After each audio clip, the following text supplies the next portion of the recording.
Hello everyone, welcome back. I want to talk to you guys a little bit more today about the CMMG conversion bolt for your AR-15.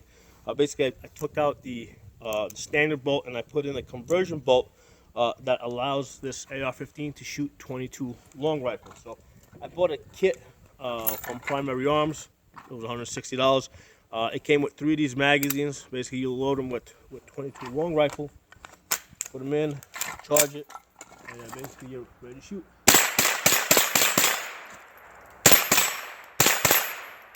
Yeah. So it works pretty good, especially with the Blazer ammo. Blazer bulk ammo, it's been working very good. But the thing I want to talk to you guys today is about point of impact shifts, okay? Because the 22 long rifle is going a little bit slower. So with this AR over here, this is zeroed in for 50 yards. Okay, so I got a pretty common zero for an AR-15. 50 yard zero with the 5.56 gives me a second zero at 200 yards. But when you're what happens when you're shooting the 223, that bolt's going a little bit slower. So at 50 yards, I found that the zero pretty much, with the 22 long rifle, pretty much holds true. Okay, but then what happens is out to 100 yards. Normally, when I'm shooting this rifle with 5.56, if I'm shooting center, right, the bullet's going to climb 3 to 4 inches. So if I put my red dot here, I'm going to hit up here. So usually with the 5.56, I hold my red dot at the bottom of this paper, so I'll hit center. Well, I had to do the opposite with the 22 long rifle. In order to hit bullseye, which is what this grouping is over here, I had to put my red dot, and I had to anchor to the top, and then the bullet dropped a little bit, and I was able to get pretty much center paper. Okay, so that's the adjustment you have to make, because the idea here is that this is a rifle that you're normally going to be shooting 5.56. You don't want to adjust your scope to shoot the 22 long rifle, so you're gonna just have to adjust your point of aim to suit the 22 long rifle a little bit better. So that's all you gotta do at 100 yards.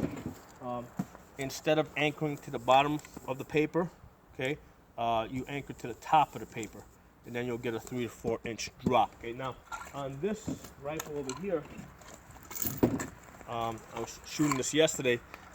This is the Ruger MPR. This has the Primary Arms 1:8 scope on it, and that has the ACSS reticle, basically which includes bullet drop compensation. So with this rifle, I use a 100 yard zero because they give you a chart. In order for that bullet drop compensation to work properly, you have to use the chart that they give you. So they tell you that you have to zero in at 100 yards. So when you fire the round, there's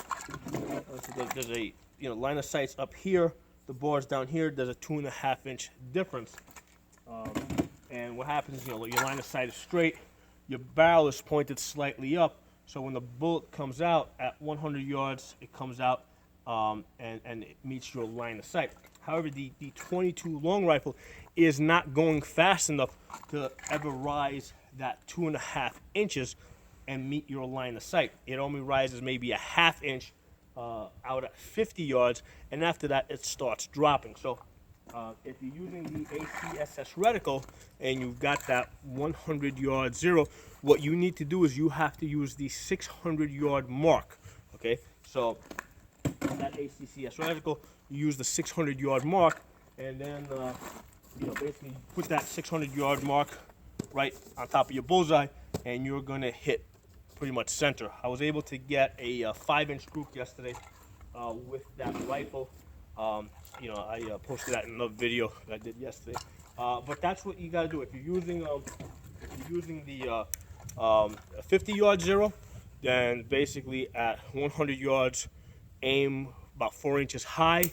And if you're using the ACSS reticle system, with the 100 yard zero, use the 600 yard mark at 100 yards. Okay. So if you guys have any other questions, comments, feedback, put in the comment section.